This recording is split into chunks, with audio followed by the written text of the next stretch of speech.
분명히 반품한 제품이었습니다. 환불 문자를 받고 118만 원을 보낸 뒤에야 사기였다는 사실을 알게 되었습니다. 김목자 할머니는 한 달 전 허리 통증 완화를 위해 안마기를 구입했고 사용 후 통증이 더 심해져 반품을 진행하였습니다. 며칠 뒤 환불 과정에 문제가 생겼다는 문자를 받고 링크를 클릭했으며 정식 절차처럼 보이는 화면에 따라 118만 원을 선결제했습니다. 하지만 다음 날부터 전화는 끊기고 사이트는 사라졌습니다. 평생 모은 노후 자금 중 118만 원이 순식간에 사라진 것입니다. 안녕하세요. 저는 30년 경찰 생활을 하다 1년 전에 퇴직한 김영환입니다. 최근 60대 이상 어르신을 겨냥한 택배 사기 수법이 상상 이상으로 교묘해지고 있습니다. 단순한 문자나 전화가 아닌 실제 택배와 지갑, 편지까지 동원한 정밀한 수법으로 많은 어르신이 피해를 입고 계십니다. 문제는 이런 사기가 단순한 금전 손실에 그치지 않는다는 점입니다.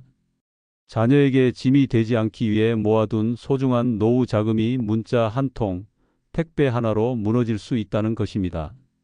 이 영상은 단순한 경고가 아니라 여러분과 여러분의 부모님을 실제로 지킬 수 있는 구체적인 방법을 담고 있습니다. 지금부터 끝까지 시청하시면 여러분이 몰랐던 사기꾼들의 수법과 그에 맞서는 가장 효과적인 예방법을 하나하나 알려드리겠습니다. 영상 말미에는 실제로 피해를 막은 핵심 대응법도 함께 알려드릴 예정이니 꼭 마지막까지 시청해 주시기 바랍니다. 가장 먼저 소개할 사기 유형은 환불 사기입니다. 이 수법은 실제로 물건을 구입하고 반품한 경험이 있는 어르신들에게 특히 효과적으로 작용합니다. 왜냐하면 사기꾼들이 어르신들이 직접 반품한 물건의 정보, 예를 들면 제품명이나 가격, 주문 일자 등을 이미 알고 있기 때문입니다. 이 정보들은 대부분 해킹된 쇼핑몰 데이터나 개인정보 유출을 통해 사기범들에게 넘어갑니다. 그래서 문자 내용이 실제 구매 경험과 맞아떨어지게 되어 어르신들 입장에서는 의심할 이유가 없다고 느끼는 것입니다. 제가 실제로 상담했던 한 사례를 말씀드리겠습니다. 73세 윤말선 할머니는 인터넷 쇼핑몰을 통해 무릎 보호대를 구입했습니다. 상품이 기대에 못 미쳐 반품을 요청했고 택배 기사를 통해 물건을 회수한 뒤 며칠 후 환불 관련 문자를 받았습니다. 문자에는 시스템 오류로 환불이 정상적으로 처리되지 않아 동일 금액을 먼저 결제해야 한다고 적혀 있었습니다.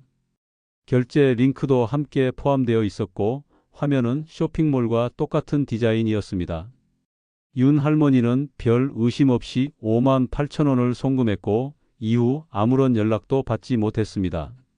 결국 이 금액은 다시 돌려받지 못했고 그 일이 있은 후에는 인터넷 쇼핑을 아예 끊으셨다고 합니다. 이처럼 환불 사기의 핵심은 어르신들의 실질적인 소비 경험을 바탕으로 신뢰를 얻는 데 있습니다. 사기꾼들은 반품이라는 익숙한 상황을 이용해 환불이 지연되거나 문제가 생겼다는 문구로 긴박감을 조성합니다. 여기에 시간 제한까지 더해지면 어르신들은 판단을 유보하기보다 빠르게 문제를 해결하려는 본능에 따라 송금하게 되는 것입니다. 심리학에서는 이를 시간 압박 심리라고 부릅니다. 시간이 촉박하다고 느낄수록 사람은 논리적 사고보다 감정과 직관에 의존하게 되며 이 틈을 사기꾼들이 파고드는 것입니다. 특히 어르신 세대는 전화나 문자로 정보를 주고받는 데 익숙한 편이지만 링크를 통한 결제 시스템에는 취약하신 경우가 많습니다. 화면이 실제 쇼핑몰과 유사하더라도 주소 하나가 다르고 결제 방식이 다르다는 점을 알아차리기 어렵습니다. 사기꾼들은 바로 이 점을 노려서 디자인만 비슷하게 만든 가짜 결제 페이지를 만들어 돈을 가로챕니다. 이런 피해를 예방하기 위한 가장 확실한 방법은 아주 간단합니다. 쇼핑몰에서 환불 관련 문자를 받았을 때는 절대 문자에 포함된 링크를 클릭하지 마시고 직접 쇼핑몰 앱이나 웹사이트에 들어가서 내 주문 내역을 확인하셔야 합니다. 그리고 문제가 있다면 그 안에 있는 공식 고객센터로 문의해야 합니다. 실제로 제가 조사한 200개 이상의 국내 주요 쇼핑몰 가운데 환불을 위해 선입금을 요구하는 곳은 단 한 곳도 없었습니다. 즉, 어떤 이유에서든 환불을 받기 위해 돈을 먼저 보내야 한다는 말이 나오면 100% 사기라고 보셔도 됩니다. 또 하나 중요한 예방법은 가족과의 소통입니다. 무엇보다 중요한 것은 혼자 판단하지 않는 것입니다. 문자나 전화로 돈 관련 요청이 들어오면 자녀나 가족에게 먼저 이야기하세요. 단 한 번만이라도 가족과 상의하면 사기 피해를 예방할 가능성이 훨씬 높아집니다. 실제로 제 연구 결과에 따르면 돈을 송금하기 전에 가족에게 상황을 설명하고 의견을 구한 어르신들은 사기를 당할 확률이 80% 이상 줄어들었습니다. 여러분이 환불 사기를 막기 위해 꼭 기억하셔야 할 점은 다음 세 가지입니다. 첫째, 환불을 위해 돈을 요구하면 무조건 사기입니다. 둘째, 문자가 왔다면 그 문자에 답하거나 링크를 클릭하지 마시고 직접 쇼핑몰 앱에서 주문 내역을 확인하세요. 셋째, 조금이라도 이상하다면 반드시 가족에게 먼저 말하고 결정하세요. 잠깐 멈추고 확인하는 것만으로도 58,000원, 118만원, 더 나아가 노후 자금을 지킬 수 있습니다. 두 번째로 소개할 사기 유형은 가족을 사칭한 택배 사기입니다. 이 수법은 단순한 문자나 전화가 아닌 실제 물건을 택배로 보내고 그 안에 가족의 이름이나 물건이 들어있어 신뢰를 얻는 방식입니다. 특히 손자나 손녀처럼 어르신의 감정을 깊이 자극할 수 있는 가족을 사칭하기 때문에 피해 확률이 매우 높습니다. 제가 직접 상담했던 사례 중 하나는 78세 서정임 할머니의 이야기입니다. 서 할머니는 평생 초등학교 교사로 근무하시다가 은퇴하신 분으로 서울에 있는 손자 현우를 유독 아끼셨습니다. 어느 날 현관 초인종이 울렸고 작은 상자 하나가 도착했습니다. 발신인이 적혀 있지 않았지만 평소 자주 온라인으로 영양제를 주문하셨기에 의심 없이 상자를 열었습니다. 그런데 그 안에는 손자 현우의 지갑, 학생증, 그리고 손글씨로 쓴 편지가 들어 있었습니다. 편지 내용은 친구의 병원비를 대신 결제했는데 카드 한도가 넘었다며 200만 원을 송금해 달라는 요청이었습니다. 놀란 할머니가 상자 안에 적힌 번호로 전화를 걸자 자신이 현우라며 말하는 목소리가 들렸습니다. 목소리도 비슷했고 급하다는 말에 걱정이 앞섰습니다. 무엇보다 학생증과 지갑 같은 물건을 실제로 본 이상 의심할 여지가 없다고 생각하셨습니다. 할머니는 즉시 은행으로 가 200만 원을 송금했습니다.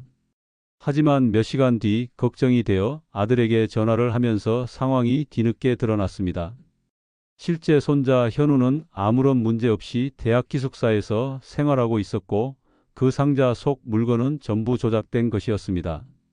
이 사기 수법이 특히 위험한 이유는 어르신의 감정을 정교하게 자극하기 때문입니다. 심리학적으로 보면 어르신들은 가족 보호 본능이 매우 강합니다. 특히 손자나 손녀가 위기에 처했다고 느끼는 순간 합리적인 판단보다 도와줘야 한다는 감정이 우선하게 됩니다. 그리고 사기범들은 바로 이 점을 파고듭니다. 실제로 대부분의 피해자들이 부모님께는 알리지 말라는 말에 속았다고 말합니다. 이 말 한마디가 다른 가족과의 확인을 차단하고 결국 피해로 이어지는 결정적인 고리가 됩니다.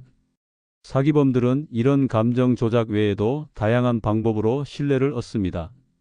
손자나 자녀의 이름, 나이, 학교, 심지어 자주 쓰는 말투까지 알고 있는 경우도 있습니다. 이는 대부분 소셜미디어를 통해 수집한 정보입니다. 실제로 최근 발생한 사례들을 분석해보면 가족 사칭 사기의 피해자 대부분이 손자나 자녀의 정보를 공개한 SNS 계정을 가지고 있었습니다. 그렇기 때문에 여러분과 자녀분들이 사용하는 온라인 계정의 보안 설정도 중요합니다.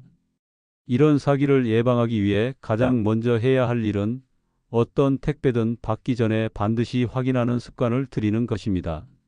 주문한 적이 없는 택배는 절대 혼자 열지 마시고 자녀나 손자에게 먼저 보여주세요. 둘째, 가족이 급하게 돈을 요청하는 상황에서는 반드시 평소 알고 있는 번호로 직접 전화를 걸어 확인해야 합니다. 상자 속 연락처는 무조건 의심하셔야 합니다. 셋째, 돈을 보내기 전에 반드시 가족과 상의하세요. 지금 당장 비밀로 해주세요 같은 말이 들리면 더더욱 신중하게 판단하셔야 합니다. 자녀 세대에게도 부탁드릴 점이 있습니다. 부모님이나 조부모님과 주기적으로 연락하며 온라인 택배 주문이나 문자 관련해서 낯선 연락이 왔을 때 반드시 함께 확인해 주세요. 특히 명절이나 생일 같은 가족 중심의 시기에는 사기 범죄가 더 빈번해지니 더욱 주의가 필요합니다. 가족 사칭 택배 사기를 막는 방법은 아주 단순하지만 강력합니다. 이상한 택배를 받았을 때는 바로 가족에게 공유하고 실제로 연락이 왔을 경우에는 항상 본인이 아는 번호로 다시 전화해 보는 습관을 들이셔야 합니다. 여러분의 차분한 한 번의 확인이 소중한 200만 원, 아니 그보다 더 귀중한 여러분의 노후 안정을 지킬 수 있습니다. 이번에 살펴볼 세 번째 사기 수법은 건강보험공단을 사칭한 의약품 사기입니다. 이 유형은 특히 건강에 대한 걱정이 많은 어르신들에게 매우 효과적으로 작용합니다. 사기꾼들은 국민건강보험공단이나 보건소를 사칭해 문자나 전화를 보내고 건강검진 결과에 문제가 있다는 식으로 겁을 주며 특정 제품을 구매하도록 유도합니다. 75세 정은자 할머니는 고혈압과 협심증이 있어 정기적으로 병원을 다니는 분이었습니다. 어느 날 건강보험공단을 사칭한 번호로 문자가 도착했습니다. 정은자님, 최근 건강검진 결과 심장질환 위험이 높게 나타났으며 정부 지원으로 제공되는 특수의약품을 안내받을 수 있다는 내용이었습니다. 문자에는 링크가 포함되어 있었고 클릭하자마자 건강보험공단 로고가 들어간 페이지가 열렸습니다. 이 사이트에서는 정부가 90%를 지원하는 심장 영양제를 월 5만 원에 제공한다고 안내하고 있었고 정 할머니는 건강이 걱정되어 3개월치 15만 원을 결제하셨습니다. 하지만 며칠이 지나도 약은 도착하지 않았고 사이트와 연락처는 모두 사라졌습니다. 건강보험공단에 문의한 결과 그런 문자를 보낸 적이 없다는 답변을 받으며 사기를 당한 사실을 뒤늦게 알게 되었습니다. 이 사기 유형의 가장 무서운 점은 공공기관이라는 신뢰를 악용한다는 데 있습니다. 건강보험공단이나 보건소, 심지어는 병원 이름까지 도용하며 사람들의 심리적 방어선을 무너뜨립니다. 특히 어르신들은 정부기관에서 온 연락은 무조건 믿는 경향이 있어 문자에 포함된 링크를 아무 의심 없이 클릭하게 됩니다. 심리학적으로 볼 때 건강은 특히 고령자에게 있어 가장 민감한 주제입니다. 나이가 들수록 건강 상태에 대한 불안이 커지고 주변에서 아프거나 돌아가신 분들을 자주 접하게 되며 본인의 건강에 대한 두려움이 깊어집니다. 사기꾼들은 바로 이 점을 이용해 건강검진 결과가 좋지 않다는 메시지를 보냅니다. 그리고 정부 지원이라는 단어를 넣어 가격에 대한 부담까지 줄인 듯한 인상을 줍니다. 결국 사기 문자의 흐름은 건강 위협, 정부 신뢰, 할인 혜택이라는 구조로 설계되어 있습니다. 이 사기를 막기 위해서는 몇 가지 핵심 원칙을 기억하셔야 합니다. 첫째, 건강보험공단이나 보건소는 문자로 특정 제품을 권유하거나 판매하지 않습니다. 공공기관은 어떤 상품을 판매하지 않으며 건강검진 결과도 전화나 문자로 개별적으로 전달하지 않습니다. 이런 문자가 온다면 무조건 의심하시고 절대 문자 안에 링크를 누르지 마세요. 둘째, 건강 관련 제품이나 정보를 문자로 받았다면 반드시 가족에게 먼저 보여주세요. 특히 자녀나 손자, 손녀에게 문자를 캡처해서 보여주고 함께 판단하시는 것이 좋습니다. 문자 내용을 가족에게 공유하는 것만으로도 대부분의 사기를 피할 수 있습니다. 셋째, 실제 건강에 이상이 있다고 생각되시면 병원이나 건강보험공단에 직접 전화로 확인하셔야 합니다. 앱이나 웹사이트가 익숙하지 않더라도 공공기관의 대표 번호를 직접 누르고 상담사와 통화하시면 가장 안전합니다. 건강보험공단 대표 번호는 1577-1000입니다. 휴대폰에 저장해 두시면 좋습니다. 넷째, 건강제품은 인터넷이나 문자로 급하게 구매하지 마시고 병원에서 직접 상담받으시거나 자녀와 상의 후 결정하시길 권합니다. 사기꾼들은 언제나 시간을 압박합니다. 오늘까지만 할인됩니다. 지금 신청하셔야 지원이 가능합니다. 같은 말을 반복하며 판단을 흐리게 만듭니다. 마지막으로 자녀분들께도 당부드리고 싶습니다. 부모님이 고혈압이나 당뇨, 관절통 등으로 고생하고 계시다면 건강과 관련된 문자를 받았을 때 꼭 함께 확인하는 시스템을 만들어 주세요. 많은 어르신들이 스스로 판단해야 한다는 부담 속에서 잘못된 결정을 하게 됩니다. 가족과의 소통은 사기 예방의 가장 강력한 방패입니다. 건강은 돈보다 소중한 자산입니다. 하지만 그 건강을 지키기 위해 돈을 쓰는 과정에서 사기를 당한다면 몸도 마음도 상처를 입게 됩니다. 여러분이 건강을 챙기려는 그 마음을 사기꾼들이 악용하지 못하도록 낯선 건강 관련 문자나 전화는 반드시 멈추고 확인하는 습관을 가지셔야 합니다. 그리고 무엇보다 혼자 결정하지 마시고 꼭 가족과 상의하세요. 그것이 여러분의 건강과 재산을 동시에 지키는 첫걸음입니다. 앞서 소개한 의약품 사기 외에도 많은 어르신들이 자주 당하시는 수법 중 하나가 바로 배송 확인 사기입니다. 이 유형은 사기꾼이 실제로 택배를 먼저 보내고 이후 전화를 통해 주소 오류나 잘못된 배송이라는 명목으로 계좌 정보를 요구하거나 환불을 빌미로 돈을 가로채는 방식입니다. 물건이 먼저 도착하기 때문에 피해자 입장에서는 더욱 의심 없이 대응하게 되는 특징이 있습니다. 76세 조영수 할아버지는 평소 온라인 주문을 자주 하지 않던 분이었습니다. 어느 날 서울 온라인 마트라는 이름으로 된 택배가 집 앞으로 도착했습니다. 상자에는 분명히 본인의 이름과 주소가 정확히 적혀 있었고 택배 기사는 조영수님 맞으시죠? 라고 묻고는 상자를 건넸습니다. 할아버지는 최근 주문한 것이 없었지만 누군가 보낸 선물일 수도 있다는 생각에 택배를 받았습니다. 상자를 열어보니 생활용품 몇 가지가 들어 있었고 특별히 이상한 점은 없었습니다. 그런데 약 30분 뒤 택배 상자에 적혀 있던 온라인 마트 고객센터라는 곳에서 전화가 걸려왔습니다. 상대는 조심스럽게 말했습니다. 방금 배송된 택배가 주소 오류로 잘못 발송된 것 같습니다. 환불을 위해 계좌 번호를 알려주시면 입금 처리해 드리겠습니다. 조 할아버지는 별 의심 없이 본인의 계좌 번호를 알려주었고 이틀 뒤 통장을 확인했을 때 500만 원이 인출된 사실을 알게 되었습니다. 경찰 조사 결과 사기꾼은 택배를 통해 신뢰를 확보한 뒤 계좌 정보를 알아내 인출한 것이었습니다. 이처럼 배송 확인 사기의 핵심은 실물 택배입니다. 사람들이 실체가 있는 물건을 받으면 자연스럽게 경계심을 풀게 되는 심리를 노린 것입니다. 심리학적으로 실체 확인 편향이라는 개념이 있습니다. 실제 물건이나 눈에 보이는 결과물이 있을 경우 그와 관련된 모든 정보를 신뢰하게 되는 경향입니다. 어르신들은 디지털 정보보다 실물에 대한 신뢰가 강하기 때문에 이런 사기 수법에 특히 취약한 구조를 가지고 있습니다. 또한 사기꾼들은 사전에 피해자의 이름, 주소, 전화번호 등을 확보한 상태에서 택배를 보냅니다. 이 정보들은 해킹된 쇼핑몰 데이터, 설문조사 혹은 전화 마케팅 등을 통해 얻은 것들입니다. 피해자가 자신의 이름과 주소가 정확히 적힌 택배를 받을 경우 당연히 진짜라고 믿게 됩니다. 이후 오는 전화 역시 상자에 적혀 있던 발신처 이름을 사용하므로 피해자는 전화를 받은 순간부터 사기꾼의 시나리오에 들어가게 됩니다. 이 사기를 예방하기 위해선 몇 가지 구체적인 행동 수칙을 반드시 기억하셔야 합니다. 첫째, 본인이 주문하지 않은 택배는 받지 않거나 받더라도 절대 열지 마시고 가족에게 먼저 확인하세요.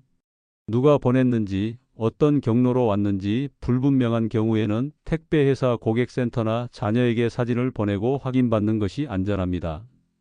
둘째, 택배를 받은 후 전화가 와서 계좌번호를 요구하면 절대로 응하지 마시고 바로 끊으셔야 합니다. 실제 택배회사는 주소 오류나 배송 문제로 고객의 계좌 정보를 요구하지 않습니다. 환불이 필요한 경우에도 고객센터 앱이나 홈페이지를 통해 처리합니다. 전화로 환불 처리를 유도하거나 직접 계좌를 묻는 것은 사기의 명백한 신호입니다. 셋째, 계좌번호나 개인정보는 가족 외에는 누구에게도 알려주지 않는 습관을 들이셔야 합니다. 자녀나 손자, 손녀에게 혹시 요즘 이런 택배 사기 있다는 거 알아요? 하고 먼저 물어보는 것만으로도 방어력이 크게 높아집니다. 넷째, 명절이나 선물 교환이 많은 시기에는 특히 주의하셔야 합니다. 사기꾼들은 택배가 자주 오고 가는 시기를 노려 의심 없이 택배를 열게 만듭니다. 가족에게 누가 보냈는지 모르는 택배가 오면 꼭 나한테 먼저 보여주세요 라고 미리 알려주는 것도 좋은 방법입니다.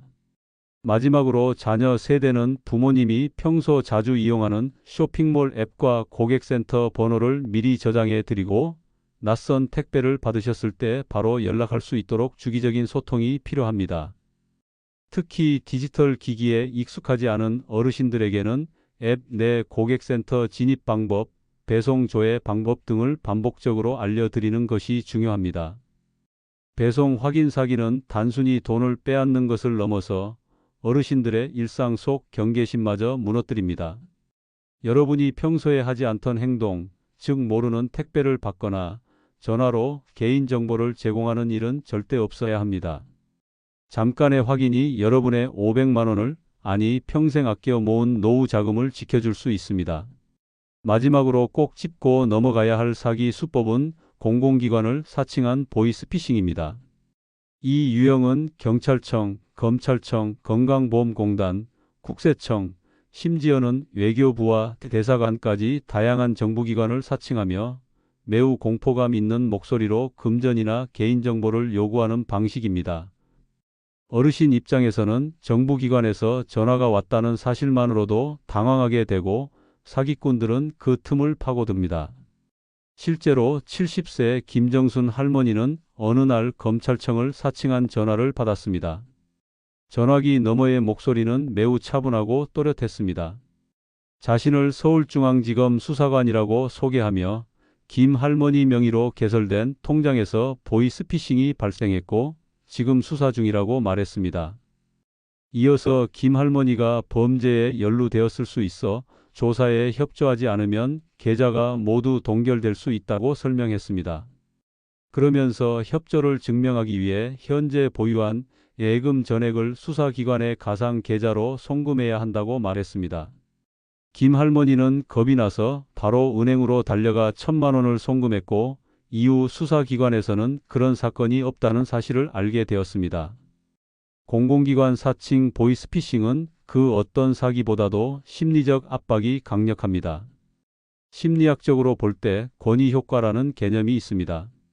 사람이 권위 있는 기관이나 전문가로부터 오는 지시에 대해 저항하지 않고 쉽게 따르게 되는 심리 현상입니다.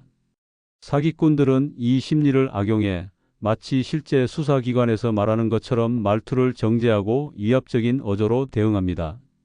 전화를 받은 사람은 자신이 범죄에 연루되었다는 충격과 함께 겁을 먹게 되고 이성적 판단보다 두려움에 따라 행동하게 되는 것입니다. 사기꾼들은 전화뿐 아니라 문서도 위조합니다. 검찰청 로고가 들어간 가짜 공문, 건강보험공단 안내서처럼 보이는 가짜 자료를 문자나 메일로 보내며 신뢰를 쌓습니다. 최근에는 문자로 등기번호가 적힌 안내 메시지를 보내고 링크를 클릭하면 가짜 건강보험공단 페이지로 넘어가도록 유도하는 사례도 확인되었습니다. 이 사기를 막기 위한 가장 강력한 방법은 단 하나입니다.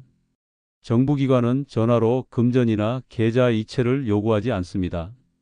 단 한 번도, 단 한 건도 정부기관이 여러분에게 전화를 걸어 돈을 요구한 적은 없습니다. 벌금이나 체납금이 있을 경우에도 공문을 통해 안내하며 결제 역시 지정된 공식 사이트나 은행을 통해서만 이루어집니다. 둘째, 공공기관이라며 전화가 오면 반드시 해당 기관의 공식 대표 번호로 다시 확인해야 합니다.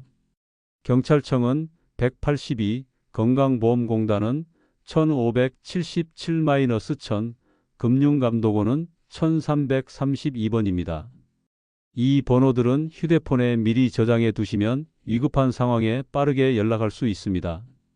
셋째, 전화에서 수사 협조나 계좌 이체를 요구하거나 조사 중이라는 말을 들었다면 무조건 가족에게 먼저 말하십시오.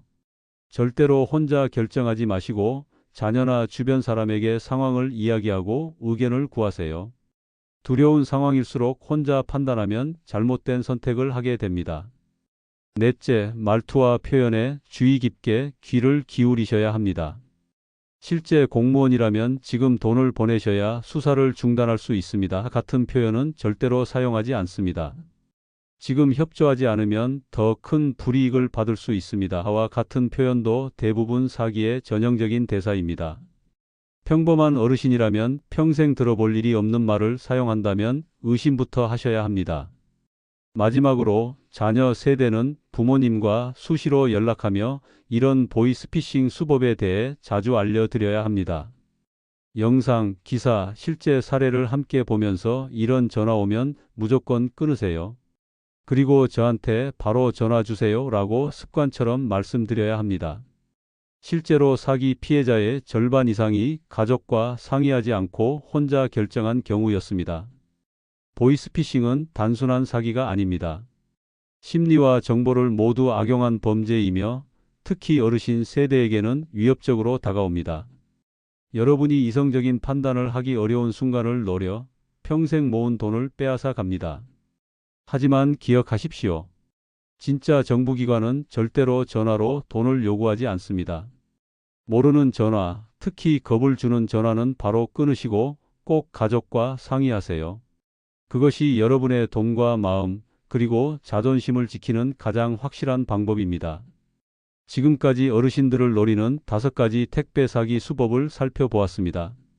환불을 가장한 문자 한 통에서부터 손자의 이름을 사칭한 택배, 건강을 걱정하는 마음을 이용한 가짜 의약품 판매, 그리고 실제로 도착한 택배를 빌미로 개인정보를 요구하는 수법까지 모두 한 가지 공통점이 있습니다. 바로 우리의 믿음과 선의를 악용한다는 점입니다. 여러분이 착하게 살아온 시간, 자식에게 짐이 되지 않으려 애쓴 세월, 그리고 공공기관에 대한 신뢰가 오히려 사기꾼들에게는 표적이 됩니다. 하지만 여러분 잘못이 아닙니다. 이건 철저히 계산된 범죄이며 누구든 당할 수 있는 일입니다. 문제는 당한 뒤에 깨닫는 것이 아니라 당하기 전에 막는 것이 중요하다는 점입니다. 사기 예방은 결코 복잡하거나 어려운 일이 아닙니다. 낯선 문자가 오면 일단 클릭하지 않고 모르는 전화가 오면 끊고 혼자 결정하기 전에 가족에게 말하는 것. 단 3가지만 기억해도 대부분의 사기는 피할 수 있습니다. 그리고 가장 중요한 건 당황하지 않고 한 번 더 확인하는 습관입니다. 지금 이 영상을 보고 계신 여러분 한 분 한 분이 사기를 막는 방패가 될 수 있습니다. 혹시 지금 이 순간 내 부모님도 이런 문자를 받았던 적이 있는지, 모르는 택배를 받아본 적은 없는지 떠올려 보시기 바랍니다. 이 영상을 부모님께 공유해 주세요. 그리고 가까운 지인, 경로당, 복지관에도 알려주시면 또 다른 피해를 막을 수 있습니다. 영상을 끝까지 시청해 주셔서 감사합니다. 만약 이 영상이 조금이라도 도움이 되셨다면 구독과 좋아요, 알림 설정까지 꼭 부탁드립니다. 여러분의 한 번의 클릭이 또 한 분의 노후를 지킬 수 있습니다. 다음 영상에서는 60대 이후 집을 고를 때 꼭 병원보다 먼저 고려해야 할 이곳에 대해 알려드릴 예정입니다. 절대 놓치지 마시고 알림 설정을 해 두시면 바로 확인하실 수 있습니다. 끝까지 시청해 주셔서 감사합니다. 다음에 더 좋은 영상으로 찾아뵙겠습니다.